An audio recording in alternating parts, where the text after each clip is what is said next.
New Thought Media Network. We are a global broadcast network of positive music, media, and entertainment, inspiring humanity's evolution along the journey of enlightenment and creating a world of love, peace, empowerment, and prosperity for all. New Thought Media Network.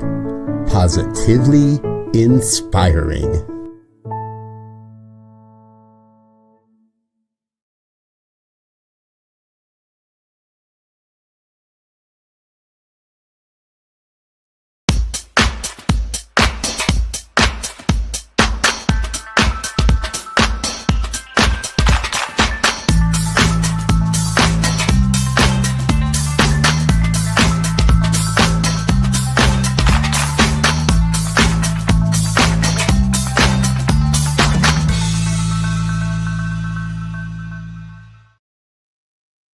Why, hello there. It's me, yes, me, Bonnie Gonzalez, your doula for grief.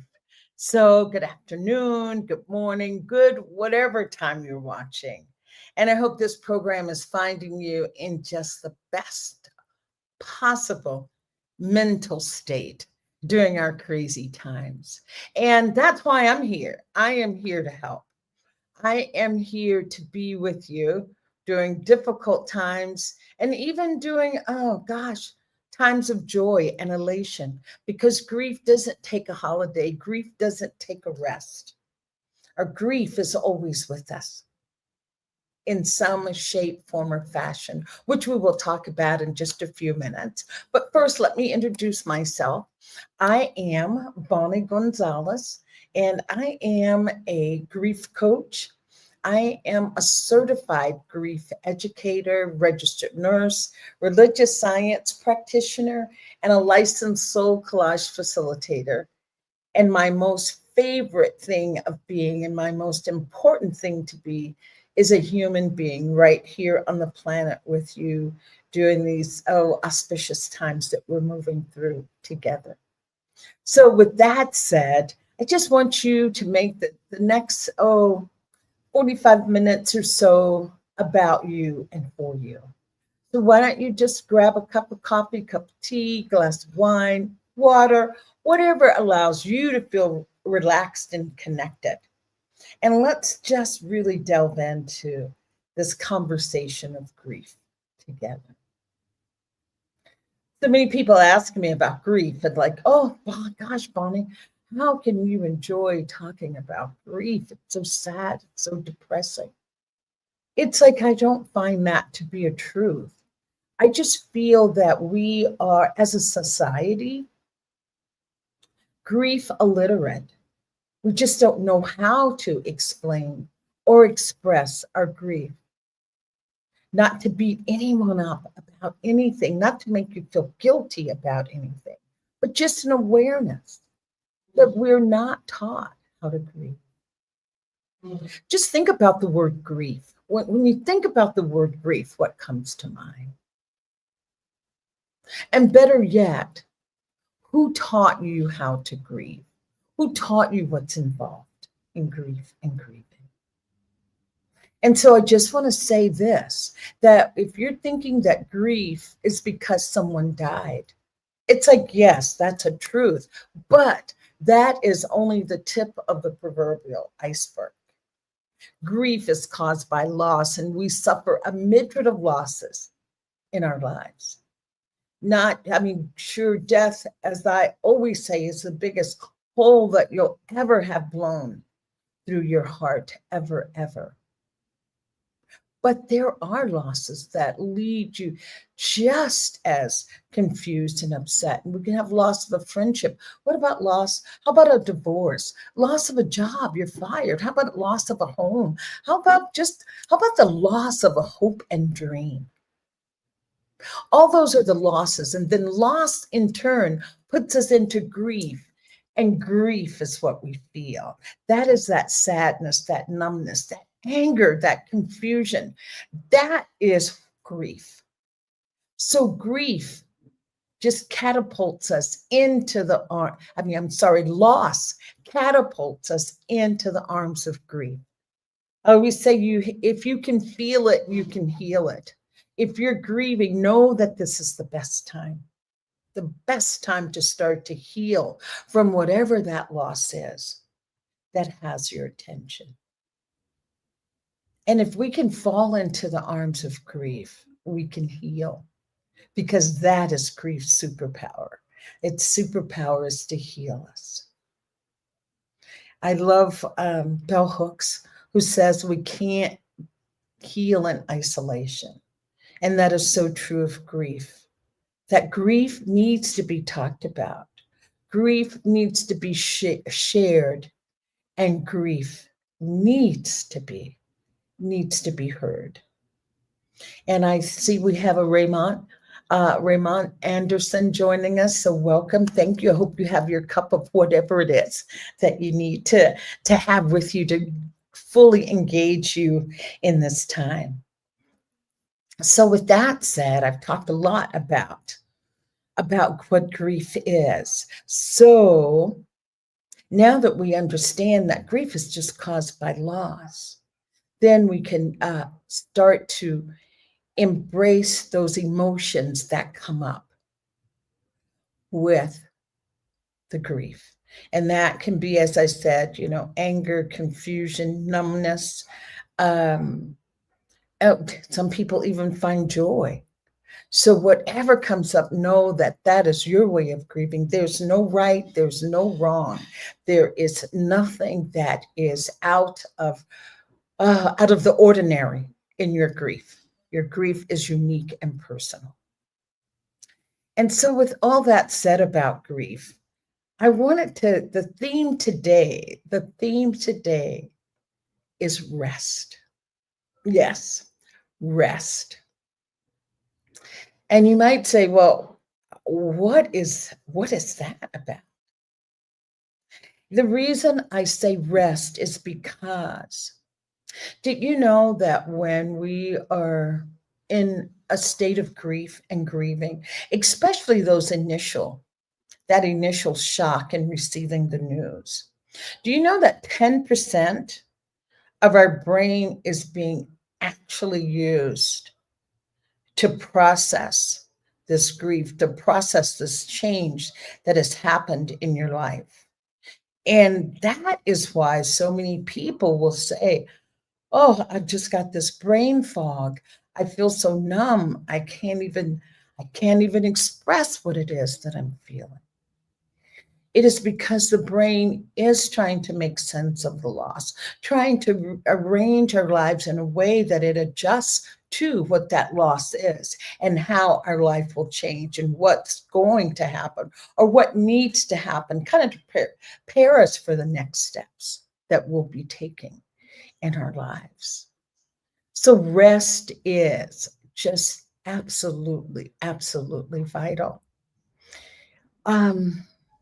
We're starting to get waking up to realizing how really, what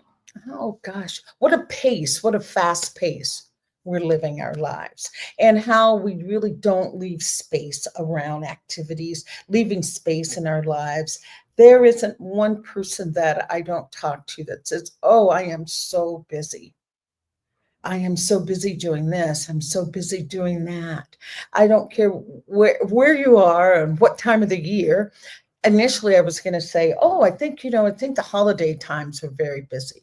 But no, holiday times are busy. The summer is busy with vacation, family and friends coming to visit, traveling to different places. The fall is getting, back into the routine, getting ready for the holidays. So it's like we've become a culture that is very busy, and we have forgotten to rest. And even those that are not in grief are suffering from sleep deprivation. So you think about, if we're in a culture that's already very busy, sleep deprivation, and then suddenly you're thrust into grief, oh my goodness, you are really, really at a disadvantage and set up for just pure exhaustion. So I want you to know that rest can be your friend. Rest can be your friend. Rest is medicine. I remember, as I've said, I'm a registered nurse, but I remember being a nurse, and the doctor was telling the patient that you really needed to rest. And the patient just really wasn't feeling into it. And the doctor says, if I wrote you a prescription for rest, that prescription would be so expensive, you would not be able to afford it. That's how vital rest is. That's how vital it is. So I see that Raymond has put a quote there. He says, too many have adapted the mantra, I'll rest when I'm dead. Toxic and chronic busyness. Thank you for that. I'm going to thank you for that, Raymond. I'm going to let this take me right into this segue of a book that I have here. It's called The 5 Invitations. Oh, hard to see when I have this item, when I have the background on, but it's called The 5 Invitations, and it's about Frank Otazowski. And it's the 5 invitations, discovering what death can teach us about living fully. And the section that he has on rest, let me just read this one. This is the number 4 out of the 5 invitations. The number 4 is, it says, find a place in the middle of things. We imagine rest will come when our to-do list is complete or when we go on holiday. We think it requires a change of conditions. Suppose rest is a choice to be alert, to bring your attention fully to this moment. And he's talking about finding a place of rest even in our busyness. And I like that because it's about coming back. For me, it's about coming back to the breath. Our breath has a way of connecting us to this moment like no other tool can. So even in the midst of busyness, he's saying that you can find a place of rest. But I'm going to expound a little bit more on that. There is a section under the chapter, find a place of rest in the middle of things. And this, I want you to listen to this because it made me take pause. He says, there is a common phenomenon among those newly diagnosed with cancer. And he talks about a friend, a longtime therapist, to people with, and the person that got diagnosed was a longtime therapist to people with life-threatening illnesses. And he refers to it as a secret gratitude. And it's like a secret gratitude in the middle of being diagnosed with cancer. And what she says is, after the initial shocks subsides, many of her clients quietly express relief. They say, now I can say no, whereas I always felt obligated to say yes. And they said, now I can finally rest. Do we need to die before we can rest in peace? Rest is found when we are present instead of letting our minds wander aimlessly through the hallways of fear, worry, and anxiety. Rest comes when we become more by doing less. When we don't allow the urgent to crowd out the important. It is the result of a decluttering of the mind and a decoupling from fixed views. Rest is a Sabbath when we stop and turn to worship the possibilities of the ever fresh moment, realizing that every moment is a new moment to just stop and be in that moment. So I thank Frank for that, Frank Odozowski. Also, and thanking Frank for that, because coming on the heels of that now is this whole new NAP ministry, freedom from the grind culture, right, by Tricia Hensley, and seeing rest as rest is resistance. And that's the title of her book, is Rest is Resistance, a manifesto. So there you have two people that are saying rest, rest, rest. And she sees hers, as I said, as a way of pushing back against even the injustices in the world. That rest is a way of pushing back for that, dropping out of this grind culture. So rest and more rest. And so I want to ask yourself, what makes you feel rested? When do you feel rested? I love it when people talk about, when we talk about self-care, and they go, oh yes, self-care. I'm going to go get a massage. I'm going to go get a manicure and a pedicure. It's like, yeah, that sounds good. Please don't not do that. But let's expand it. Let's make it even bigger. What does rest look like? Taking a nap in the middle of the afternoon? Yes, of course, that is just marvelous and fantastic. But how about rest? How about starting to leave space around the activities that we do participate in? I have a beautiful friend who's just very active and very involved. And she recently sent me a list of all the things that she had done in just a few days. And I thought, oh my gosh, that is action packed. And then I thought, wow, I hope she allowed herself space to really incorporate, or I call it more processing, what you've experienced, so that you take it in, so that it expands you versus exhausting you because you've done so many things. So that's one way of starting to rest, leaving space around our activities that we participate in. Another way of resting as well is to look at what you say yes to. Do you say yes because, wow, that's something you really want to participate in? Oh, that's something I can really enjoy. And oh, I've wanted to do this or that thing for a long time. It would be like a lifelong dream. Look at what you're saying yes to. How many of those things do you say yes to that are shoulds? What's that expression? Don't should on yourself. And I have now taken that into my own way of looking at what I'm doing. As soon as the word should comes up, like I should go to that. That is mine to say, I think that's a no.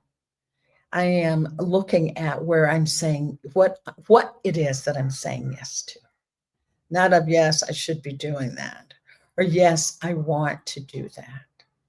So just looking at how much you put on your plate, and especially if you're in that state of grief, you really, really need more time for yourself.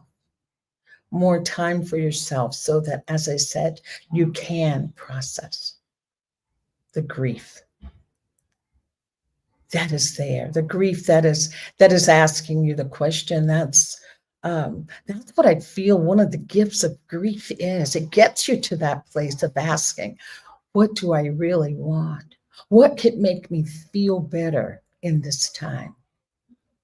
And one of those gifts of grief really is leading us to living the life that we so desire. Leading the life that we so desire. And I wanted to, with this program today, I wanted to give you some tools to use around rest. And one of the tools that I would like to share is I'd like to share a ritual with you that I have written that to help you just embrace rest and rituals. Rituals, are so vital to our lives, and rituals have been around forever. I don't think anybody even knows where rituals really started and how they came about, but they have always been around. And I love Angelise Arian. She was, what is Angelise Arian? Anthropologist, teacher, writer, author. And her statement is that the end result of all rituals are increased balance, strength, energy, and comfort. And also, did you know rituals can help us relieve negative feelings and can help us make sense of our loss?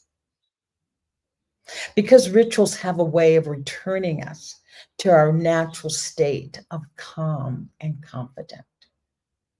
And personally, I can't think of a time more vital to have ritual in our life than when you're going to grief. Well, when you're in grief. Grief can leave us feeling so powerless, out of control, powerless, and even in some cases can lead to that feeling of helplessness. So I invite you then to make ritual a part of your grieving process, a ritual that allows you to honor rest. And so I'm just going to go through this ritual with you that I wrote. And so why don't you, if you've got that cup of tea, why don't you just savor it for a moment, take a deep breath, just shake off all the words that I've said before this moment, before now, and just see how this ritual lands with you and see if it's something that you can do. Okay, so the title of this ritual, if I wanted to give it a title, would be A Circle of Healing, but really a circle of rest and healing, and how rest can also lead to healing. So the purpose is to honor your grief, creating a space for healing and comfort in the process of mourning is the purpose. So just start by finding a space where you feel calm and you're comfortable. If outdoors speaks to you, make sure it's a calm and serene place outdoors. If not, indoors, wherever you feel comfortable, and you're going to bring a few items. So wherever you are, make sure that you have space where you can light a candle, have some objects with you, whatever speaks to you. Some of us love flowers. Could even be some crystals or stones. And if you're mourning a loved one, it could be their picture or some memento from them that you want to take to this place of rest. And so just gather the items. You're going to just need a small bowl of water, a piece of paper and pen. As I said, a small candle or an incense or both. And anything that makes you feel really super comfortable. Are you Charlie Brown with a special blanket or a pillow? And like I said, any other personal items that you'd like to bring. So have those things with you. And so as you center yourself, just really getting comfortable and clearing your mind. And the best way to clear our minds is with our breath. And so as you just breathe, just allow yourself to feel whatever emotions that are there. And if you can be with your emotions without judgment, this is just the best. Just whatever comes, let it comes. And here's what I say about emotions, that they come to pass. They come to pass through us. So if we can let those emotions come up and out, that frees up energy as well. It takes a lot of emotion. It takes a lot of energy to suppress emotions. Okay, remember that. Because what we resist will persist. So be with that. Just be with those emotions, let them come up. And then as they come up, just visualize yourself surrounded by a soft and healing light. Imagine this light wrapping around you, offering you the protection, warmth, comfort, and compassion. Let yourself feel safe in this light as you begin this ritual. So just allowing yourself to feel safe. And now just acknowledging your grief. So when you're ready, just take a pen and pencil, write down the name of the person or the situation that you're grieving. As you write, let yourself express what it is that you're feeling. And this is one time you don't have to censor yourself. Whatever it is, just let it come out. If it helps, if you're not good with writing it, and if you want to record it later, you can record into a microphone, or you can just speak the words out loud and let the energy around you just to pick up those words and just carry them off to a place where it's out of your body, where it's out of your energy. And if you just want to speak from your heart, such as I love you, Grandma, I miss you. Oh, I really love that home that I no longer have. That house loved me as much as I loved it. So just speaking what's there, not holding back. Because what you're doing is emptying yourself with this ritual so that you can rest. So just speak what's there, write it down. If you write it down, and when you're done writing, once you just take that paper, fold it in your hands, and the whole idea is dipping your fingers into water, of this bowl of water that you've had, and you just sprinkle those drops on the paper. Water is purification, purifying. Purification is happening with the water on the paper. And so you're just honoring this loss. You place the paper in front of you. You light your candle or incense. And you can say whatever's in your heart at this point about honoring this loss, that you're honoring it. You're bringing reverence to it. You're understanding the depth of this grief and how much you love. And just offer this light, asking the candle to be the light that guides you through your healing. And so just take a few more minutes to just sit quietly in the light if you wish. And you can simply just watch the flame and reflect on your memories. Just allow your heart to be open so that you're feeling what's there. And there is something called candle gazing. And so if you just want to gaze into that flame and just being transported by that, expanding your consciousness through that. And also, this is a moment that you can just release the pain, releasing it, giving that pain a place to go. Giving the grief to the flame, giving the grief to the earth, giving the grief to the air that's around us, releasing that grief to the universe. And when you're all done with all of this, you can just burn your paper if that's what you want. Burn your paper, or you can tear it up. You can tear it up into pieces. You can even bury it if you want. As that is the idea of that you're releasing it from you, from your physical being, from even your auric space. And knowing that we are a part of the earth, we're part of our environment. And so then from there, you can reconnect with comfort as you release the grief.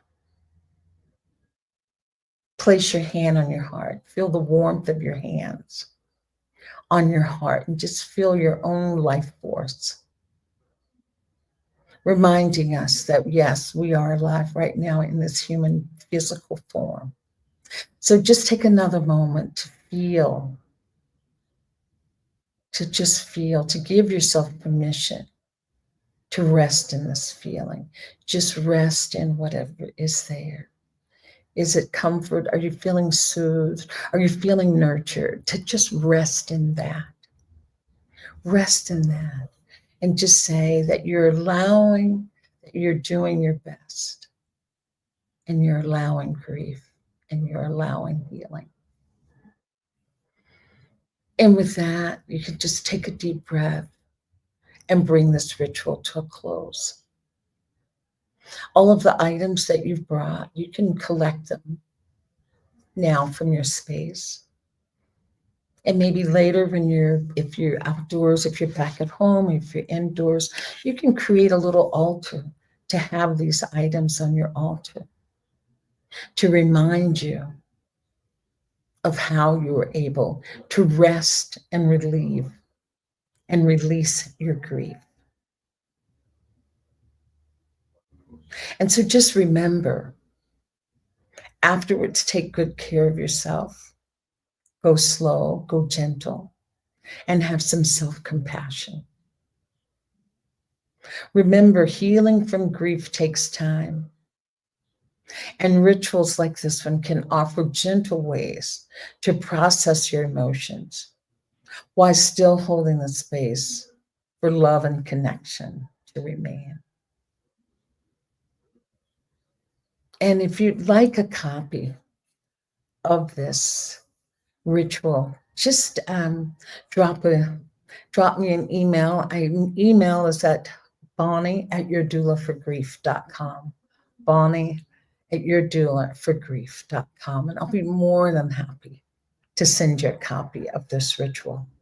And that's just one of the things that we can do to honor the idea of rest and healing.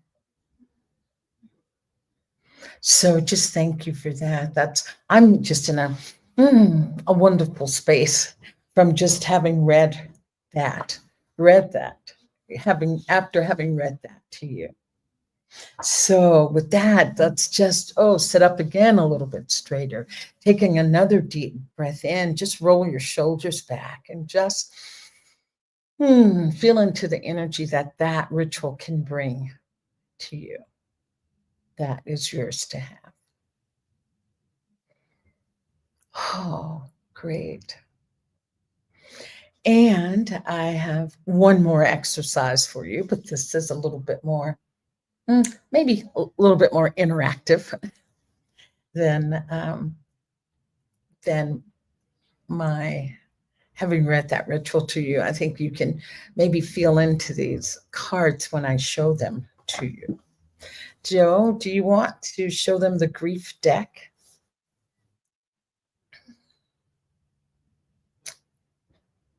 I would show my grief deck, but it is going to be a little bit difficult for you to see it. Oh, it's going to be a little difficult with this back. Oh, there you go, Joe. Thank you so much. Joe got it. The grief deck. I really like this deck. It's a deck of how many cards? Maybe it's 60 cards. And each card has a drawing and it has a writing prompt.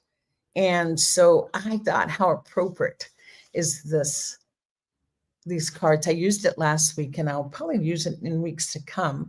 And this grief deck is by Adrian Jinkney, and who curated this project with artists. 60 artists, I would imagine. But anyway, Adrian is an artist and a death doula. And she curated the project with the Artist Literacies Institute. So we thank her for bringing this deck of cards forward. So we'll start with this first card. Joe, you want to just put up that first dark card? Yes, thank you, Joe. And this card, the representation is a distraction from grief. And that's what we were talking about with our ritual, though I felt like it still connected us with our grief. But distraction from grief is a healthy coping strategy. It is necessary to experience, it is not necessary to experience grief intensely 100% of the time to move through your journey in a healthy manner. Taking a break from grief is actually a good coping skill. If grief emotions become overwhelming, watch a funny movie, call a friend to chat about something not related to grief, or become absorbed in a good novel are all healthy forms of distraction. So we need distractions from our grief. Joe, the next one with the person in bed. Yes, thank you. And this one is, it says, you're still worthy, even if breathing is all you could do today. You're still worthy, even if breathing is all you could do today. And the prompt on this card is rest. Take a nap without grief. And that prompt and artwork is by Blur, Blur. So thank you, Blur. The first one was by Angela Ellsworth. She did the one on distraction. And then our last is welcoming happiness. Welcoming happiness. She says, can you be happy at the roads of grief? Is it allowed? Do you feel guilty for being happy sometimes? Well, place your feet flat on Mother Earth, your hands on your heart, and close your eyes. Inhale and imagine your breath entering from the sky into the crown of your head. Recollect the most beautiful, or recollect the most beautiful memory of your loved one, or even an event you no longer participate in or have limited access to. As you see this image in your mind's eye, bring your breath deeper into your body and then into your heart. Bring a smile to your heart, and if you can, a smile to your face. What sensations, colors, and smells do you recollect? Hold them in your heart for a moment and breathe. Take a deeper breath and sigh deeply into your belly. Allow it to release through the bottoms of your feet, letting all of your guilt and uneasiness about being happy, let it all go and let it sink deep into the earth. Be in this moment. Allow your eyes to open with happiness. I just think having tools that we can use to move through our grief is so valuable. And rest is the best. Rest is at the top of the list. And since I'm saying this, I want to say that, you know how I've always said that my 3 pillars of grief, to heal our grief, is that grief needs to be validated, grief needs to be heard, and grief needs to be shared. And do you have those places that you can do that? I've often talked about the 4 friends that we need to cultivate that can help meet these 3 criterias. And remember, the first friend is someone who's gone through the exact same loss as you have. You can totally relate. The other friend is one that will treat you like nothing ever happened. Nothing ever happened. The third friend is someone who truly listens without adding comments, without any comments, no critiquing, but just listening, because we need a place to empty. And our 4th friend is someone who will point out our blind spots and not pointing out, you need to get over this. Isn't it time to move on? No, that person is just there to say, like, Bonnie, I noticed that you've been really unkind to people lately. Or, Bonnie, you're looking a little exhausted. I think you need to rest a little bit more. Those are the four friends that we can cultivate. And maybe another program we'll talk about that more. But get that friend who will just listen to you, because if you can empty from your grief, that is what allows you to then rest. Because mentally, your mind is not so occupied if you've had a place to state what it is that's going on. So just know that. Just know that you have what it takes to heal from grief. I know you do. And I'm here to cheer you on. I'm here to be your cheerleader on the sidelines. So with that, I just say thank you. Thank you for listening today. And don't forget to add rest. Make rest a number one priority. Put little Post-it notes around the house. Rest. If you find that you have to keep going, find those moments of rest in the middle of what you're doing, to just stop and pause and reconnect with your breath. So please, yes, please just continue to take the very best care of yourself during these times.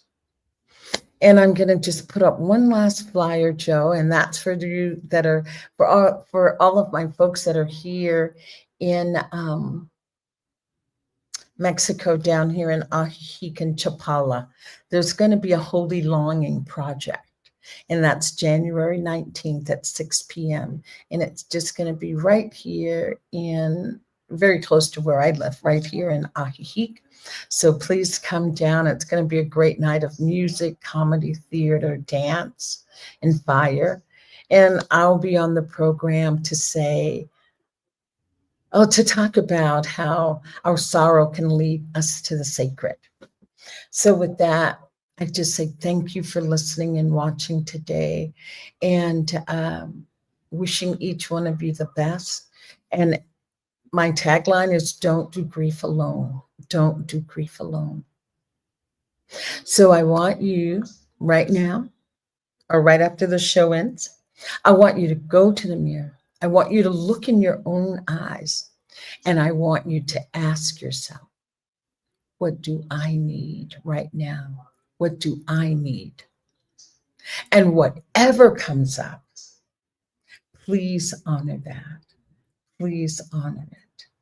And just want to say thank you to those that have joined us today. And hopefully I'll see you again soon. Next time we'll have a truly interesting subject. It should be getting close to the end of the year, and it's new beginnings and what ended. So I will see you then, and please take care. Again, I'm Bonnie Gonzalez, grief coach. I do have a private practice. As I said, just drop me an email, Bonnie at your Doula for Grief.